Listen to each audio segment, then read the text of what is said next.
Okay, so welcome back. The last thing I was doing at the end of lecture last time was adding in a little bit of classifying language before I state this theorem that is going to allow us to classify all these different types of quadratic forms in terms of their eigenvalues. Okay, and so last time we said that a quadratic form is positive definite if it takes on only positive values for any x I plug in. It only takes positive values unless x is 0. It's negative definite if it only takes on negative values for all x. It's indefinite if it takes on both positive and negative values.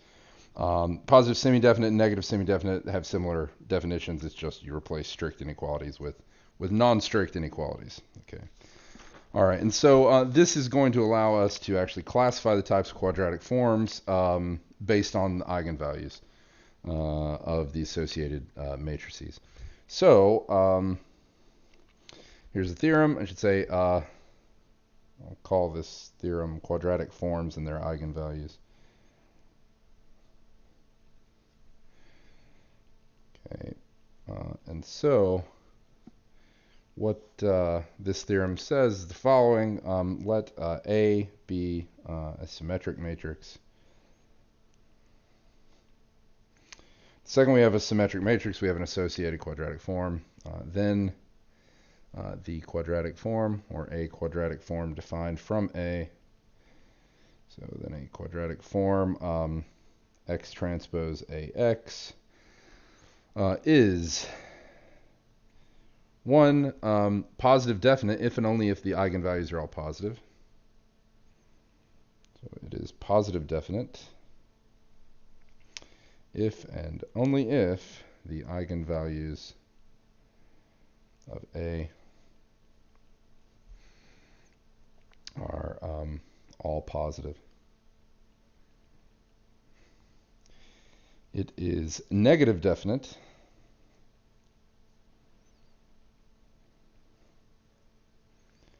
if and only if the eigenvalues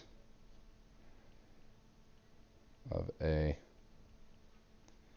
are all negative.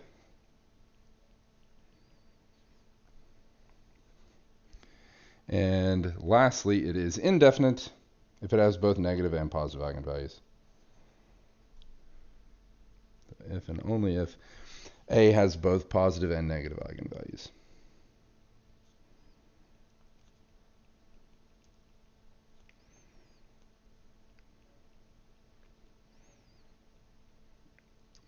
Okay. So that's the contents of the theorem.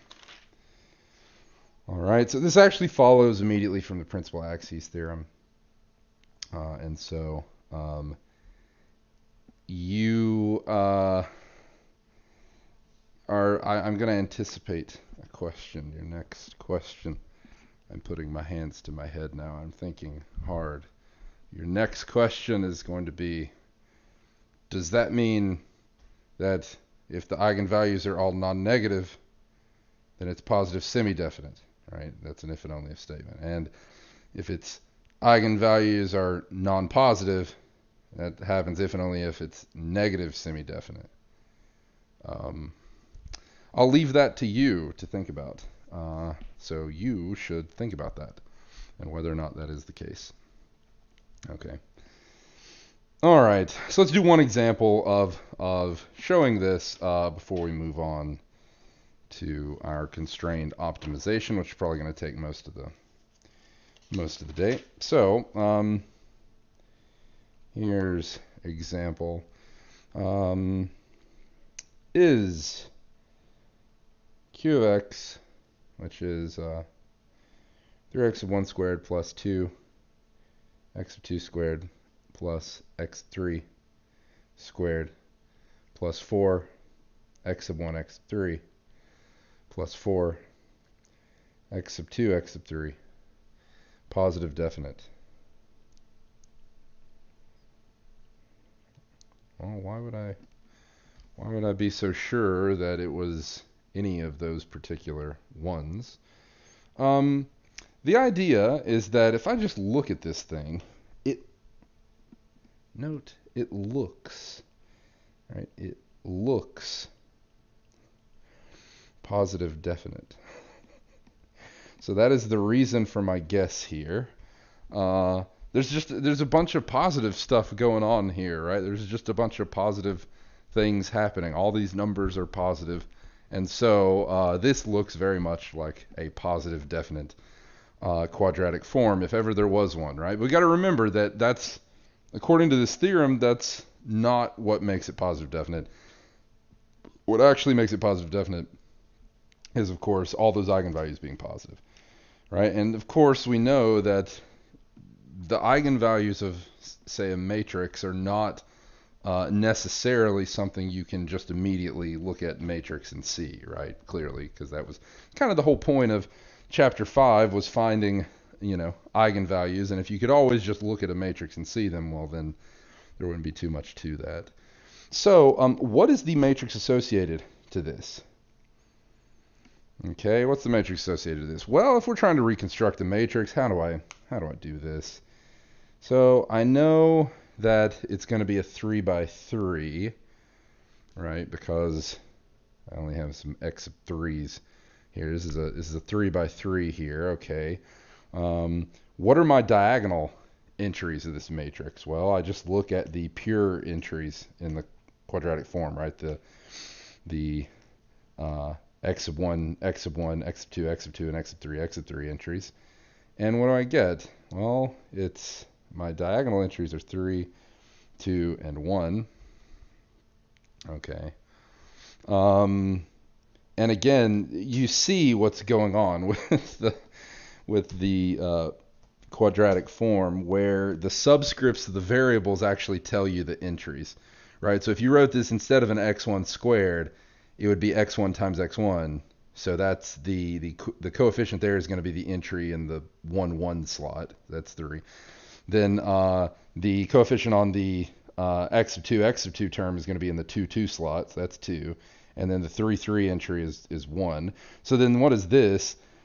Whatever this coefficient is going to be associated somehow with the x sub 1, or the 1, 3 position, right? The 1, 3 position. But of course, this is off the diagonal. This is a symmetric matrix. So I know that there actually has to be 2 entries that correspond with that coefficient in that term. So 4, 4 doesn't go here, but 2, 2 does. Right? And similarly, in the 2, 3 slot, right? So 2, 3, and the 3, 2 slot, of course, because it's symmetric. I also get 2's. What about my last slots here? Well, I get 0's, right? Clearly, because there is no 1, 2 term. Or there's no 1, 2 term or 2, 2, 1 terms. Okay, so this is what I get here. Okay. Oh, sorry. Actually, no. This matrix is here. This is what I should have had here. Sorry. So there's no 1, 3 terms. That's what I meant. Yeah. So, well, I know it's 2 because I know that these entries are symmetric, and I know that when I do this algebra, right, they have to sum to 4, right? So I'm doubling it, right? Yeah.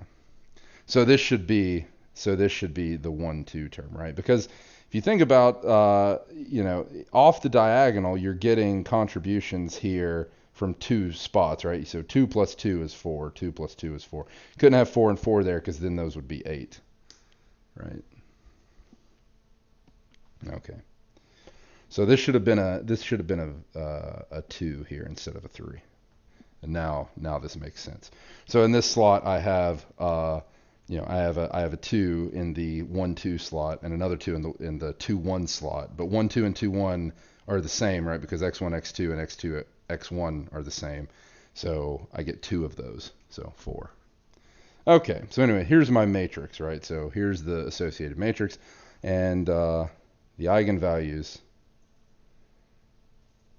of A are 5, 2, and -1. So It has two positive eigenvalues and a negative eigenvalue. Thus, Q is indefinite. Right? Not positive definite. So the answer to our question is no, it's not positive definite. It is indefinite.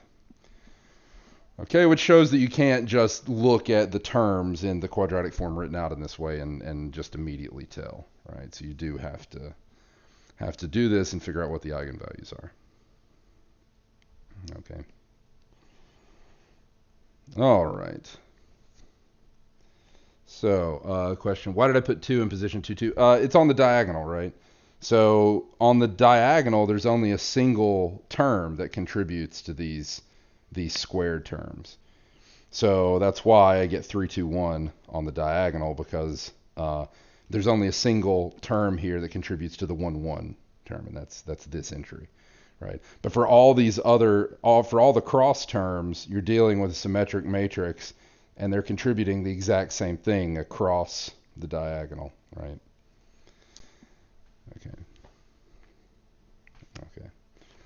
The negative 1 came from, this is 3 by 3, so finding the eigenvalues would mean I write out the characteristic polynomial that is a cubic. It has roots. These are the 3 roots, right? So, 5 is not here either, right? So 5, 2, minus 1 are the eigenvalues of this matrix. I'm not going to write out doing that because I would have to, write out the characteristic polynomial and then factor that cubic.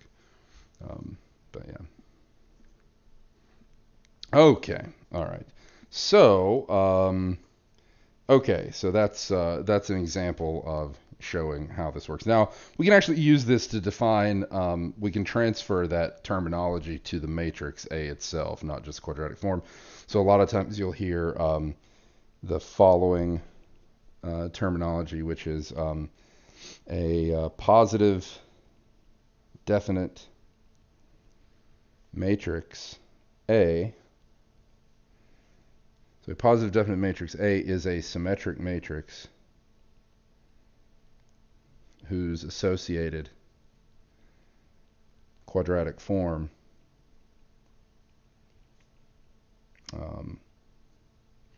X transpose AX is positive definite.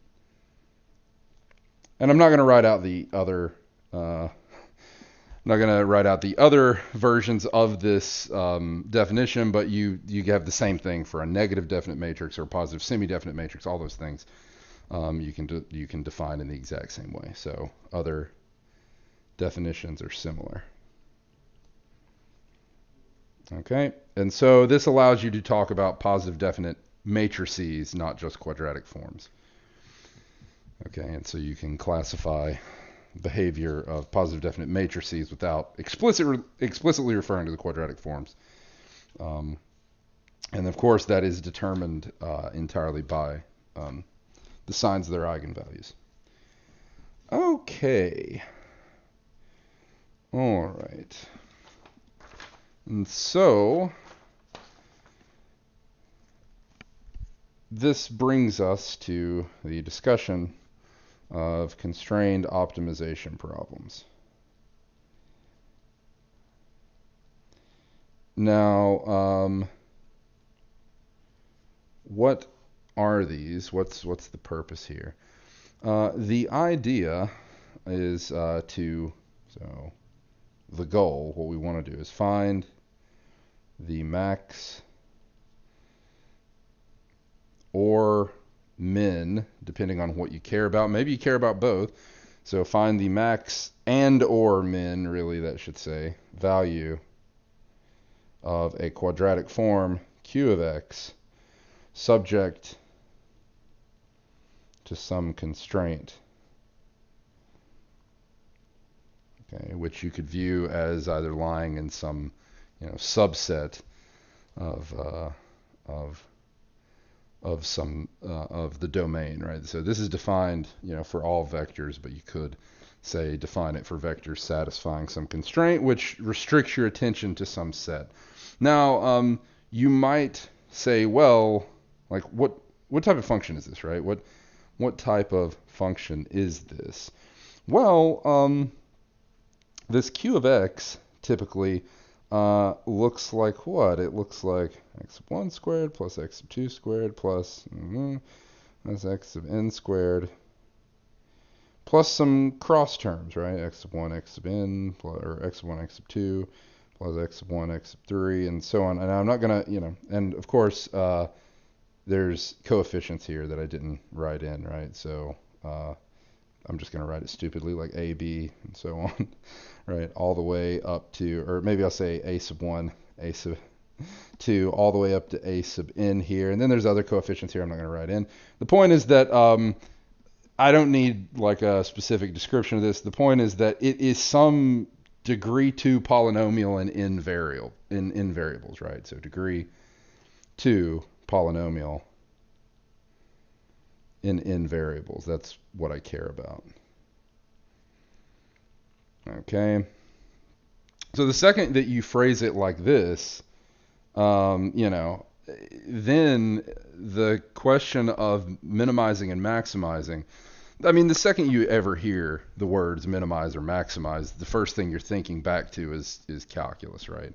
And so phrasing this as, oh, this is a degree 2 polynomial in variables in Rn, right? Well, all of a sudden, right, this becomes a easy thing conceptually, because polynomials are like, the simplest possible object you can deal with as a multivariable function.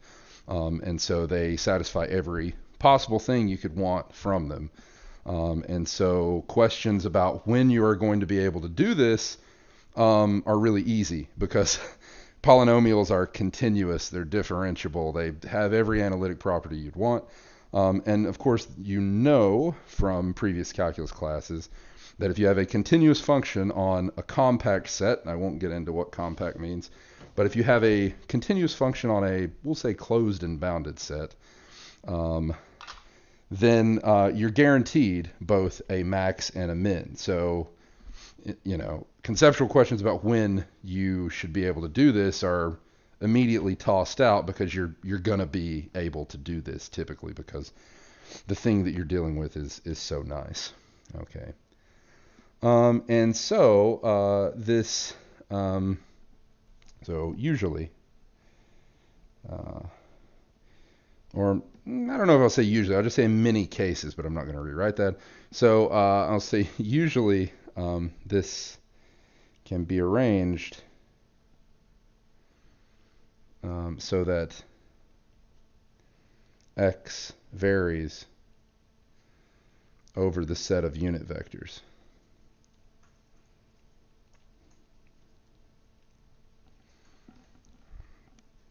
Okay, so you might want to say find the max or min value of some quadratic form on unit vectors x. Okay, so you let x vary over all unit vectors, and you want to figure out what the max or min of the quadratic form is. The reason why you might want to do this, obviously if you don't restrict to unit vectors, then you're going to have issues with maxes and mins, because if you actually graph what these quadratic forms look like, you might remember what degree 2 polynomials in just R3 look like, right? So the graph of these things would be in Rn plus 1, but if it's in n variables. So, a degree 2 polynomial in 2 variables, for instance, in R3, looks something like that, right? It's like an elliptic paraboloid or something. And so there needs to be some constraint, otherwise you're doing it over a set that's not closed and bounded, and you're not guaranteed to have a max or min there. Okay, and so if x is varying over a set of unit vectors, what's one way of specifying that? You could, i.e., require that x transpose x is the identity, right? Sorry, not the identity, is 1. Same idea. Right. Okay. So x transpose x is 1. Is one example of a constraint that we will use. Okay, and so let's look at an example. So find the max and min values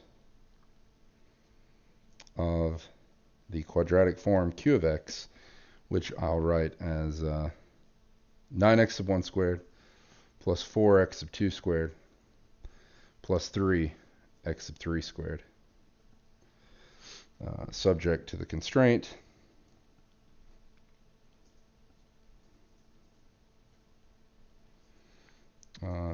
x transpose x is equal to 1. Okay, so it turns out that examples like this are easy to do if you don't have cross terms. Okay, so no cross terms makes this easy, so this gives us another reason why we would be interested in orthogonally diagonalizing to get rid of cross terms. Okay. And so, what do I do here? Well, note, it's really easy to make some estimates here. So first of all, x of 2 squared is greater than or equal to 0. X of 3 squared is greater than or equal to 0. That's true for anything squared. Okay, it has nothing to do with the values of those variables. Okay, and so, on account of this, well, 4x of 2 squared is certainly less than or equal to 9x of 2 squared. All right. And 3x of 3 squared is also less than or equal to 9x of 3 squared.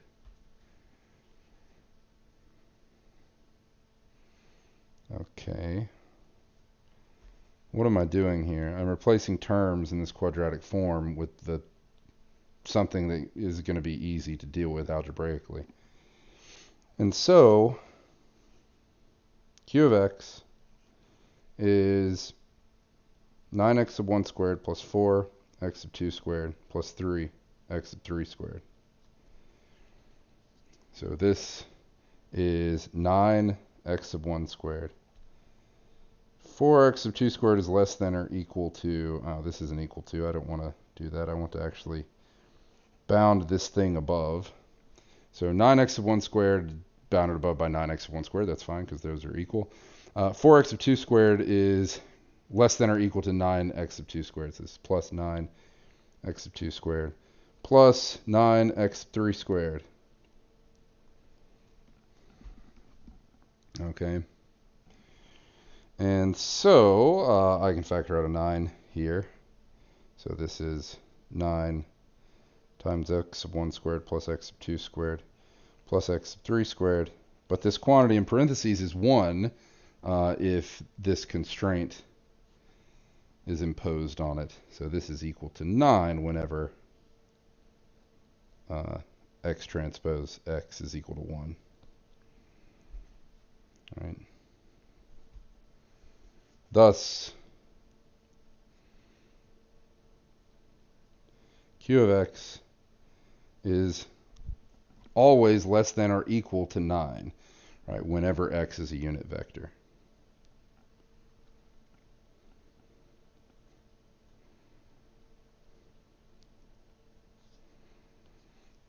Okay. So why 9? Why not 5 or something? Well, it's not going to be true for 5. And it's not going to be true for anything strictly less than 9. Because if you look at this thing, right, like I want this to work in such a way that I can factor out some, the same thing from every term and then make use of this constraint, right? I want to use this constraint.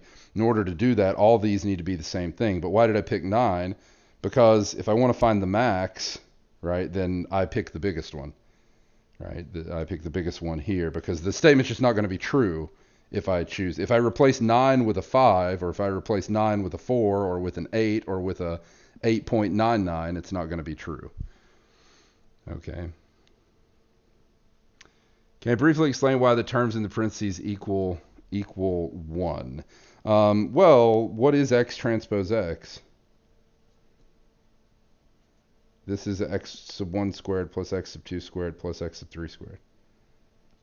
So if this is 1, then that expression is 1. Okay, and for the min, I'm going to pick 3. Yes, that's exactly what I'm going to do. Okay, but now someone could say, wait, you're saying that this q of x is less than or equal to 9 whenever x is a unit vector, okay. But once you know that it's less than or equal to 9, isn't it also less than or equal to 10, 15, 75, whatever? Yes, but what I'm interested in is actually checking whether or not it's ever equal to 9, right? Since I know that it's always less than or equal to 9 from this computation here, if I figure out that there's actually an x for which this thing is equal to 9, then I'm done. I've found the max, right? Of course, there's no guarantee that a maximum is unique, right? You could have multiple vectors for which it's equal to 9 or for which it's equal to its max value. But, I'm just interested in finding, say, one of them for now. And so, it's these quadratic forms are significantly simpler than when you're doing this type of problem in calculus, right? And when they're more complicated, you have to do more complicated stuff than we're going to do in linear algebra. But anyway, I'm actually interested in finding an x such that q of x is equal to 9 since I think this is the one. Well, note that q of the vector, say 1, 0, 0, right, is 9. So the vector x, which is 1, 0, 0, attains, or I should say, q attains q. I'll write this as x naught. So q attains its max value at this x naught, which is 1, 0, 0. Okay.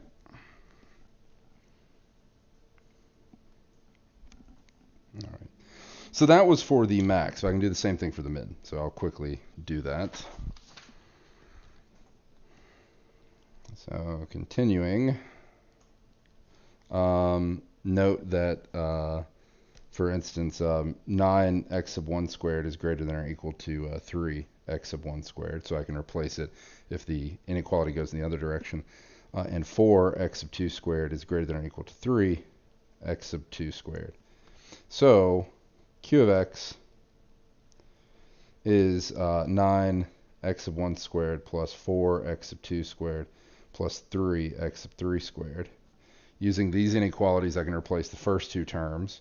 So this is greater than or equal to 3x sub 1 squared plus 3x sub 2 squared plus 3x sub 3 squared. Okay, which is 3 times x sub 1 squared plus x sub 2 squared plus x sub 3 squared, which is equal to 1 if I'm imposing that constraint. Right. No, not any vector. So the question is, any vector x with magnitude 1 would make q equal to 9. No. In fact, we are restricting our attention to only unit vectors.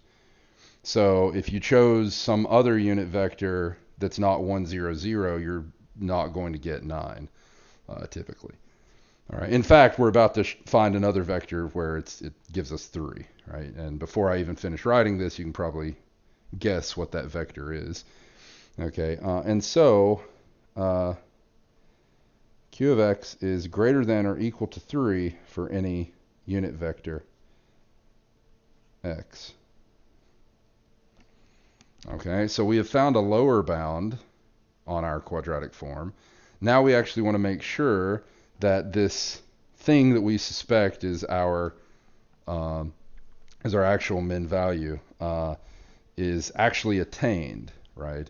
Because once you found one lower bound, then you can pick several, right? If it's greater than or equal to 3, well, just pick anything less than 3.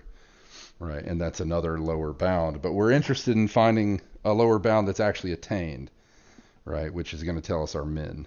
Yeah, and Yekta said it in chat, 001 does it. And note, so q of 001 is 3.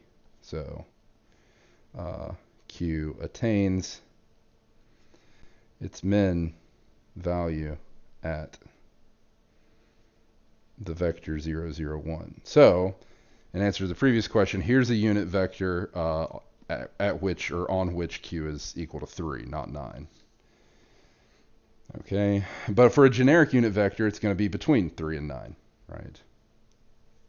Okay. So this sort of analysis is something you're not going to do as often, because really the only reason we could do this was because we had no mixed terms. We had no cross terms. So the only reason this was easy was due to the absence of cross terms. Right? Think about what you would have had to do without, like if this thing actually had cross terms. So this is due to the absence of cross terms. Okay, those cross product terms make any kind of argument that involves this sort of thing a lot tougher. Okay, so then how does this work? What is going on geometrically? So I was asked in the chat, you're looking only for unit vectors. That is going to be a common constraint, but we're going to see examples where it's not going to be the only constraint. So there's going to be additional constraints. You can also, for convenience, there's been the constraint of making them unit vectors. You don't there's nothing, I mean, okay, it's nice if they're unit vectors, but you can do this same analysis for another constraint. Like, it doesn't have to be that one. In fact, you've done very similar problems to this in Calc 3. It just wasn't formulated in terms of quadratic forms. It was formulated, as, and you didn't do it with linear algebra. You did it with, with calculus. You took partial derivatives and you set the gradient equal to 0 and you found critical points, and then you did, you computed the discriminant and you applied it to the critical points, and you went through all the cases and determined whether it was a max, a min, a saddle point, or whatever, right? That's how you did it in calculus. Since we're not doing derivatives at all here, we're more limited in what types of things, but we're only considering quadratic forms in the first place. So yeah, what assumptions at the top? Are you referring to these? So the things that I boxed here come from me looking at the form of Q and looking forward and saying, okay, like I want to replace these terms with terms that have the same coefficient. So for the maximum, I pick the largest one, right? Because it's just not going to be true. I can't replace 9x sub 1 squared with 4x sub 1 squared if I'm trying to bound it above. That's no good. And similarly, if I'm trying to do the minimum, I can't replace 3x sub 3 squared with 4x sub 3 squared, because it's not going to be true. Right? So I'd pick the smallest one in that case. So that's where this comes from. It's just I'm following what I want to do. I mean, these are true statements, right? Like these aren't assumptions. These are just true because 9's bigger than 3, right? And 4 is bigger than 3. Okay, so what is it geometrically that's going on here? So let's look at one more example that doesn't have cross terms and then see what it is that's actually going on. So one more example. So let A be the 2 by 2 matrix so that we can actually graph this thing. 3, 0, 0, 7. And so let Q of X be, as usual, X transpose AX. Let's actually write out what this is. What is this? So this is 3x sub 1 squared plus 7x sub 2 squared. So I'll pause for a second and say, what if I wrote this as a function, right? F of x1, x2.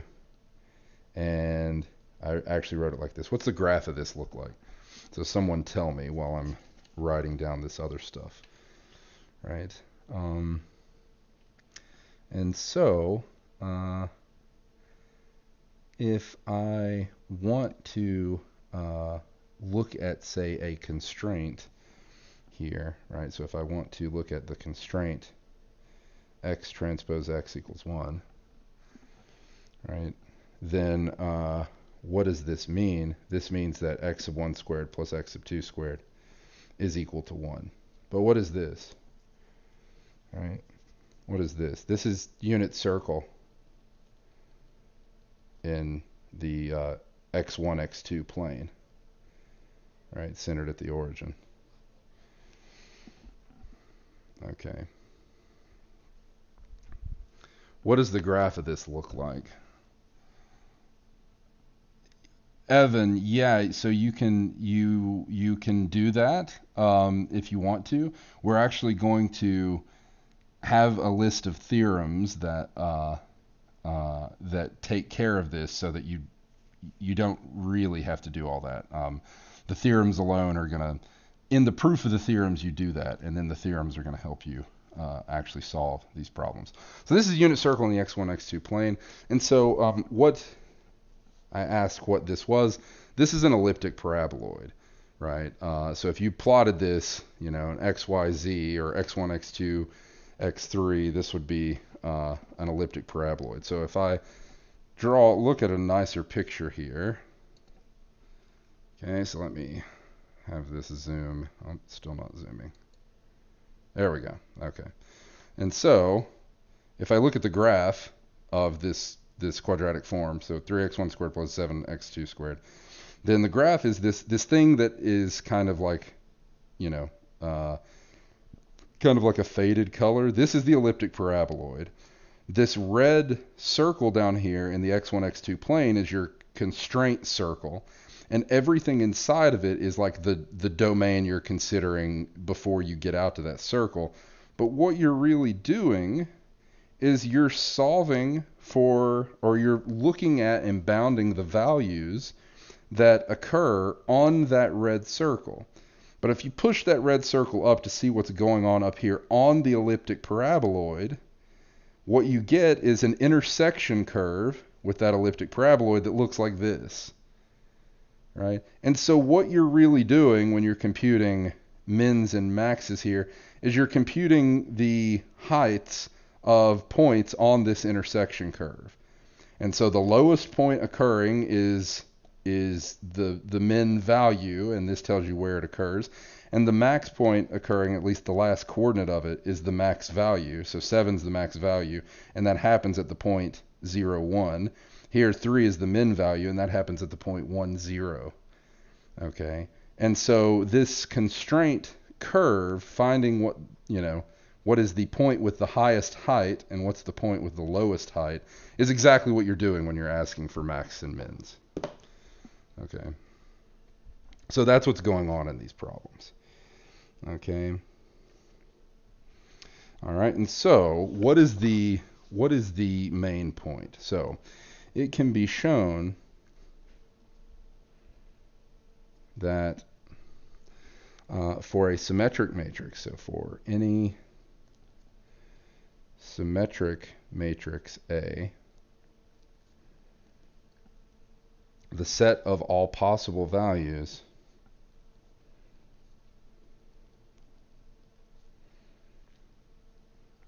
of the quadratic form associated to it, so x transpose AX, for the length of x equal 1, is a closed interval.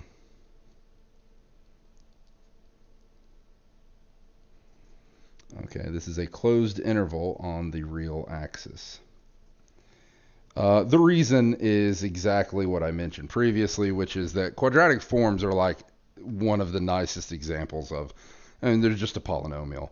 So the second you know that, then any continuity, differentiability thing you want to talk about you can talk about.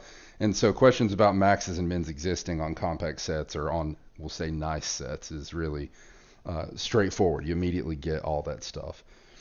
Okay, and so this is actually a closed interval on the real axis. So denote the left and right endpoints of this closed interval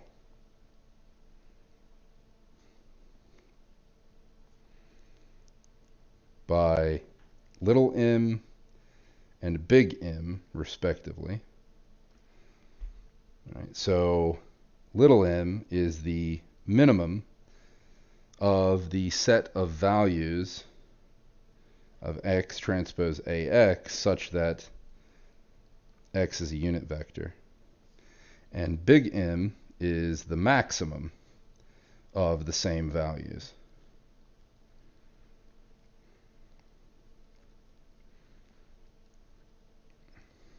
Okay. Now, this statement is actually true for, like, this isn't the only, like, you can do this. You can have other constraints here, and this is still true, but we'll just focus on this. Okay.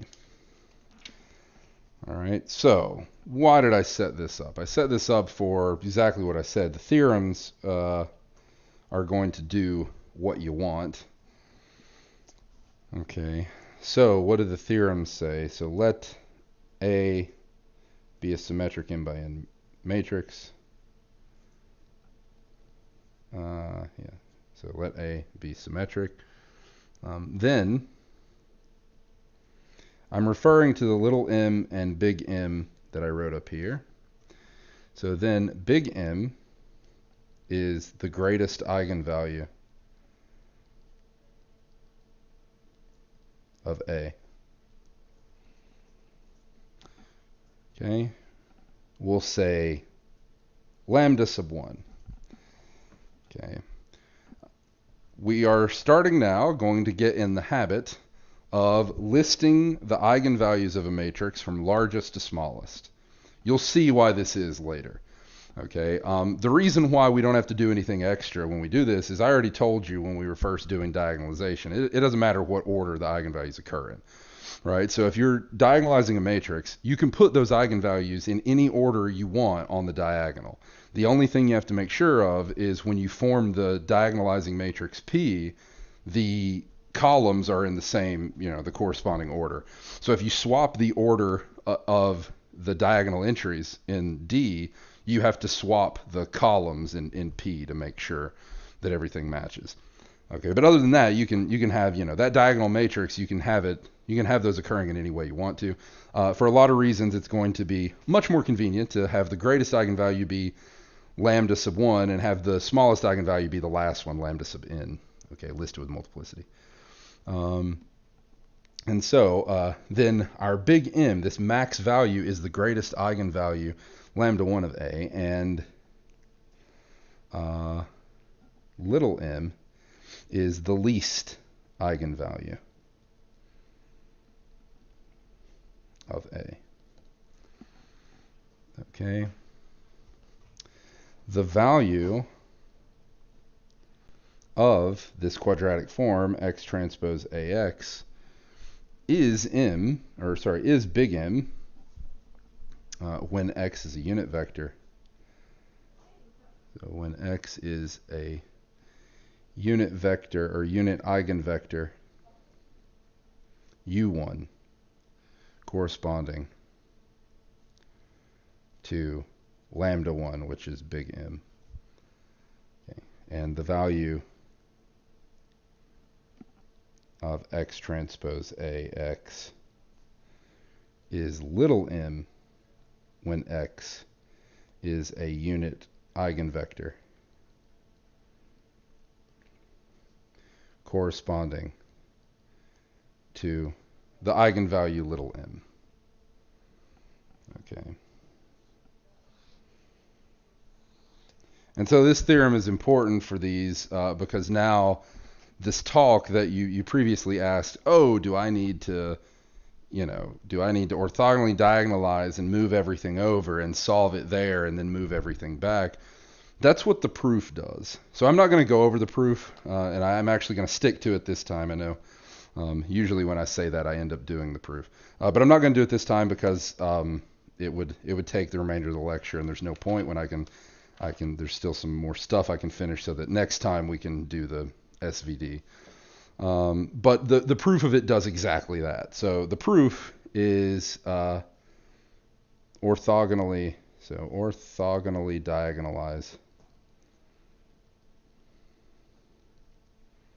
change coordinates, and this does it. Okay. Okay, this does it because when you change coordinates, what that means is that you now are dealing with exactly like the examples that we were dealing with before, where you have a diagonalized thing, so you have no cross terms. And it's so much easier to do when you have no cross terms. In fact, look, here is the proof, okay, in the textbook, and they do exactly what we did just for generic numbers, right? So instead of using, I use 9, 4, and 3, they use A, B, C here. But it's literally the exact same thing. Okay, so anyway, that's how that goes. All right. So then this tells you exactly what to do in order to solve these problems. You don't need to worry about changing coordinates at all. You just find eigenvalues, right? And then you're good. So here is another theorem that that allows you to deal with additional constraints. So dealing with an additional constraint.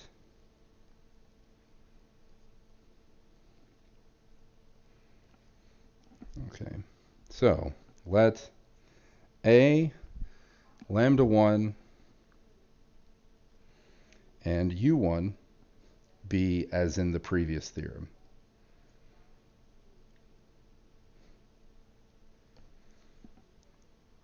Then the maximum value of x transpose AX, okay, subject to the constraints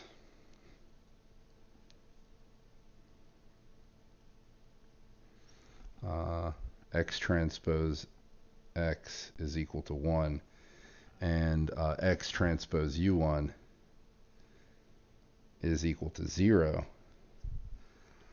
is the second greatest eigenvalue,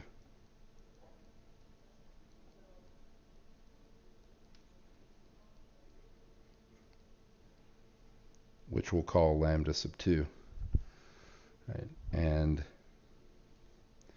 the max is attained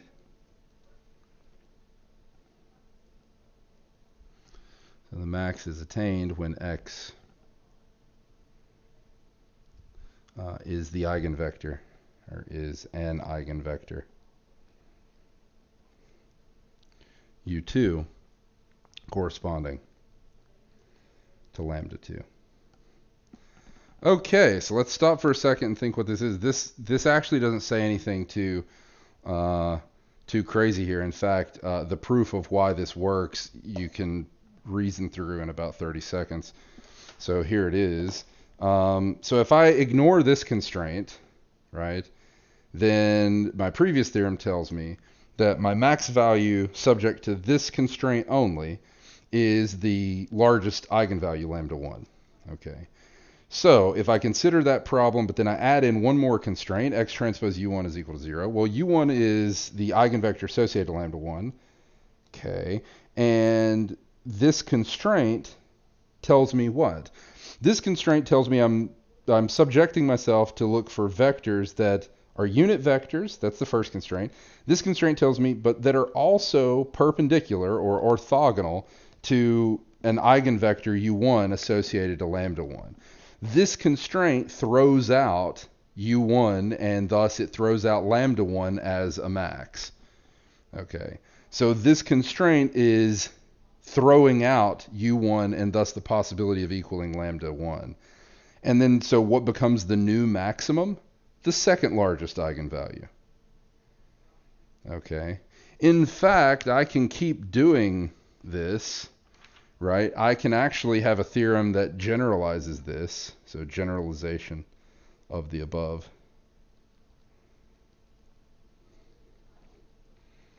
That introduces a string of additional constraints. So, so let's say let A be an n by n matrix that's symmetric, or it has so A has an orthogonal decomposition or diagonalization. So P D P inverse is equal to A, right? D has diagonal entries listed as they're listed in descending order. So lambda 1 is greater than or equal to lambda 2, greater than or equal to lambda 3, and so on, all the way down to lambda sub n. These are not necessarily distinct. Okay, and where the columns of P are vectors u1, u2, and so on. Of course, they're unit vectors because P is an orthogonal matrix, so it's an orthonormal, or its column vectors form an orthonormal basis, so they're all unit vectors already. And of course, the columns of P are found as eigenvectors associated with these eigenvalues. Okay, then for K, which can be 2 all the way up to n, the max value of x transpose AX subject to the constraints. So we still have the unit vector constraint. We have the extra constraint that it is orthogonal to u1, but then we have extra constraint that it's orthogonal to u2. And in fact, we impose that it is orthogonal to all the eigenvectors up to some u sub k minus 1. Right? So what is the max value of this, where we have tossed out from consideration the largest eigenvalue, the next largest eigenvalue, the next largest eigenvalue, all the way down to the k minus first largest eigenvalue? Well, what's left is the eigenvalue lambda sub k. So the max value of this subject to these constraints is the eigenvalue lambda sub k, and this is attained. So this is attained on the vector u sub k. That's it. All right. Okay.